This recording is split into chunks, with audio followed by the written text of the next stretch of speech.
Soy el padre Javier Olivera Rabasi y continuamos con la Inquisición. ¿Cómo era el tribunal inquisitorial? Es decir, ¿cómo se planteaba a nivel jurídico el problema de la Inquisición? ¿Quiénes eran justiciables? Es decir, ¿quién podía ser realmente sometido al tribunal de la Inquisición? Una cosa importante que conviene recordar es que solamente eran pasibles de juicio los bautizados en la Iglesia Católica Apostólica Romana. Porque solamente ellos están bajo la autoridad del Papa, bajo la autoridad de la Iglesia. Jamás la Inquisición, jamás, repito, jamás pudo haber perseguido a un judío, musulmán, a un ateo, a un protestante, a menos dentro de la Iglesia Católica, simplemente porque no podían cometer herejías. Es decir, solamente puede cometer herejía formalmente hablando una persona que se encuentre dentro del seno de la Iglesia Católica Apostólica Romana y niegue con pertinacia, con terquedad, una verdad de fe propagándola. Entonces, solamente era justiciable, es decir, podía ser sometido a un juicio ante la Inquisición una persona bautizada.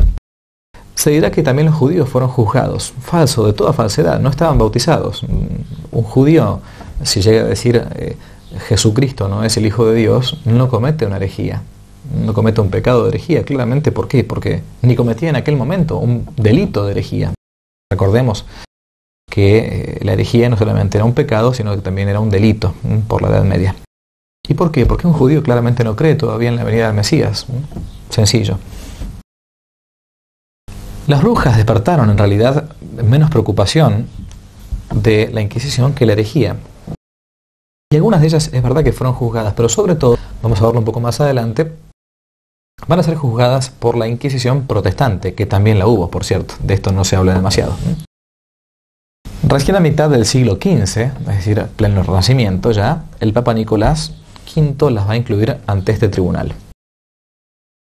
En España, uno de los países donde más activamente trabajó la Inquisición, de las cerca de 125.000 personas acusadas, por ejemplo, de brujería, solamente 59 fueron ajusticiadas. Interesante este tema. Si uno puede llegar a comparar estos datos con los reinos protestantes, donde los ejecutados por herejía ascienden a casi 150.000, puntualmente en el caso de las brujas. Quería simplemente, para adelantar un poco, estamos haciendo un resumen nada más de lo que fue la Inquisición. Hay libros muy importantes, al menos aquí en Argentina hay un libro muy bueno, muy bien documentado, de Cristian Rodrigo Iturralde, titulado La Inquisición, un tribunal de misericordia. Vale la pena leerlo. Pero queremos citar al menos brevemente cuál era, por así decirlo, el currículum de un inquisidor. Si uno era llamado al durísimo oficio de ponerse a analizar si alguien había caído o no en herejía, intentando corregirlo, intentando someterlo a un proceso primero espiritual y después, si no quedaba otra, a nivel secular, o sea, entregarlo al proceso secular. Repetimos una vez más, para los que están viendo este video quizás por primera vez y no han seguido la serie anterior, lo que la Iglesia hacía en tiempos de la Inquisición era simplemente plantear que existía un pecado llamado herejía. Y como ese pecado de herejía a su vez era un delito penal por entonces, porque destruía el orden social, si una persona no se arrepentía de ello, entonces la Iglesia determinaba como un perito que se había caído en ese pecado, por lo tanto delito, y era entregado al lazo secular. Pero si se arrepentía no se aplicaban las penas. Ahora, ¿cuál era el currículum de un inquisidor? Si uno era nombrado o estaba haciendo, alguien se pensaba en la Iglesia que había que nombrar a un buen sacerdote para el cargo de inquisidor, ¿cuáles eran las características que tenía que tener? Cito: debe ser diligente y fervoroso. Fervoroso en su celo por las verdades de la religión y por la salvación de las almas. Que no esté influido por la indignación, por la furia o por el odio, ni dejarse ganar por la apatía, por la pereza o por la negligencia. Debe ser constante y resuelto. Debe mantenerse firme en los peligros y adversidades, incluso en la muerte. Los casos han de ser discutidos y examinados con todo esmero, buscando la verdad. El inquisidor, como juez justo, debe encauzar de tal modo la intención de la justicia al dictar su sentencia, que no decaiga el espíritu de compasión, para que no pueda ser reprochado de indignación ni de ira, señales evidentes de crueldad. Asimismo, al imponer multas pecuniarias, es decir, de plata, ha de seguir la justicia para que el juicio no se desfigure a causa de ningún elemento de ambición o de crueldad. Esta es una instrucción dominica. Los dominicos fueron los primeros frailes encargados de esto. El proceso podía comenzar como en el derecho civil o en el derecho eclesiástico de tres maneras: por acusación, por denuncia o por inquisición. ¿Qué era por acusación? Se trataba de una acusación formal delante del inquisidor. Juan Pérez va y acusa a José González por el delito de herejía. Allí alguien acusaba y manifestaba su voluntad de probar esta acusación por medio de pruebas, pero se sometía a la ley de talión. Repito, se sometía a la ley del talión. ¿Qué significaba esto? Que si lo que yo estaba planteando en contra de Juan Pérez era mentira, no estaba fundamentado, yo me sometía a que la misma pena que se le debiese aplicar a esa persona se me aplicase a mí en el caso de ser falsa. Entonces, uno se cuidaba muchísimo de no acusar injustamente, porque si después yo no probaba eso que estaba diciendo, se me volvía en contra. Yo podía ser castigado incluso hasta con la muerte. Por acusación. Por denuncia. Era la más habitual y se inspiraba en el Evangelio, Mateo 18, cuando se ordena la corrección fraterna. En la denuncia se atiende a la enmienda del hermano, dice Santo Tomás, ¿no? Por eso se va a dirigir al superior como padre y no como un juez. Debía hacerse con todas las precauciones, ante el inquisidor, con un notario, con 2 testigos idóneos, sean religiosos o laicos honorables. Y por último, entonces, denuncia, acusación, por último, por inquisición. De acá va a traer el nombre entonces del tribunal. Es cuando se procedía ex officio, es decir, de oficio, basándose en la difamación o en la declaración de algún testigo.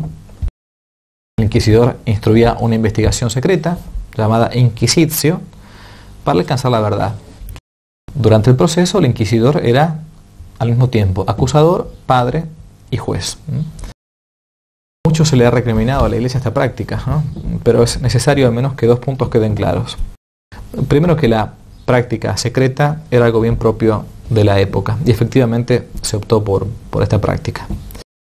Y en segundo lugar, para que un proceso fuese justo, no necesariamente debía ser público, sino que dependía de la fidelidad y de la prudencia del magistrado. Si ante acusaciones evidentes y probadas el reo se negaba a aceptarlas, se usaban diversos medios para moverlo. Se le mostraba confianza y familiaridad, inicialmente el deseo de su propio bien, de que él se salvase, y cuando ya entonces no quedaba otra, se usaban medios más duros, ¿no? Como la prisión, el ayuno, ¿no? El cepo.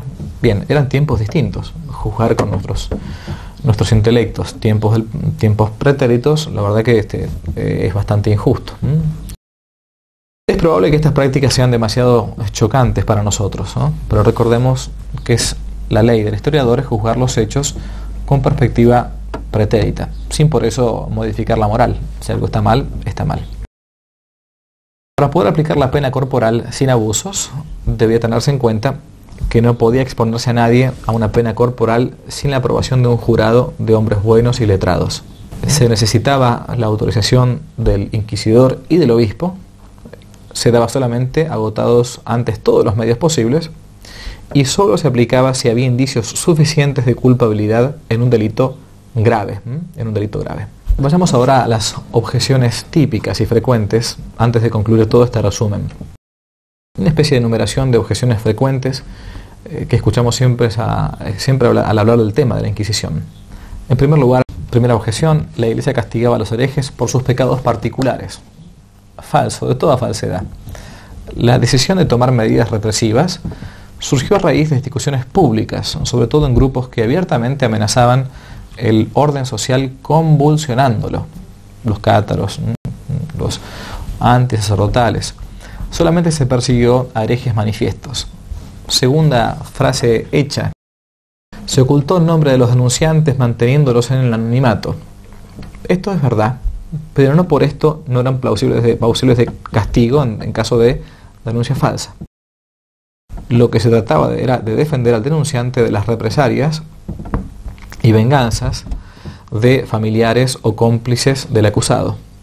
Era una simple medida cautelar. Hasta el día de hoy, por ejemplo, existen programas de protección de testigos.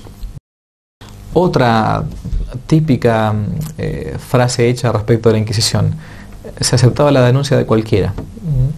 Esto es cierto, pero debía probar la existencia de sus dichos. Los testigos eran sometidos al mismo rigor que el acusado. Existía esta ley del talión que recién dijimos, ¿no? Que si yo acusaba falsamente, entonces la pena me venía en contra. Otra: la Iglesia siempre daba muerte al acusado sin importar cómo se defendiera. Falso, absolutamente falso. La pena de muerte nunca fue ejecutada ni por los inquisidores ni por los obispos, porque no correspondía a ellos hacerlo, sino solamente al tribunal civil. La Iglesia lo único que hacía era determinar si había o no pecado de herejía y por lo tanto delito, e intentaba de todos los modos posibles que la persona se retractase.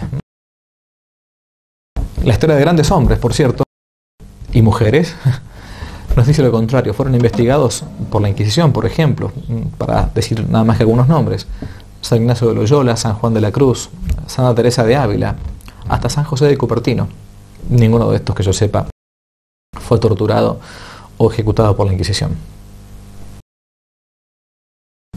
Que hayan existido equivocaciones en algunos casos o pecados, esto nadie lo niega.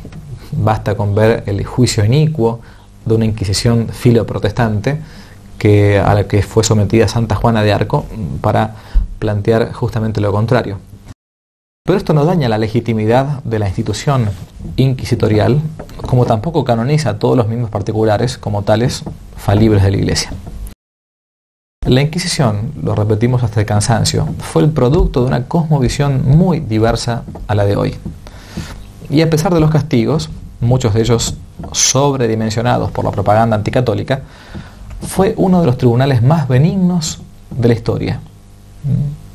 Recordemos y recordemos que si alguien se arrepentía de sus faltas, la pena no era aplicada. Hoy por hoy la Iglesia es muy atacada, vapuleada, por los supuestos crímenes cometidos del pasado. Nadie afirma que no los haya habido, ¿no? Que no haya habido equivocaciones. Pero sí que hay una falsa narración de los hechos que ha hecho de la palabra Inquisición un insulto y un tabú del cual se conoce poco y nada. Quien desea adentrarse con sinceridad en el estudio de este periodo histórico, solo le basta consultar algunas fuentes fidedignas y directas, como para ver que la realidad es bastante distinta de lo que se nos cuenta. Por eso, que no te la cuenten.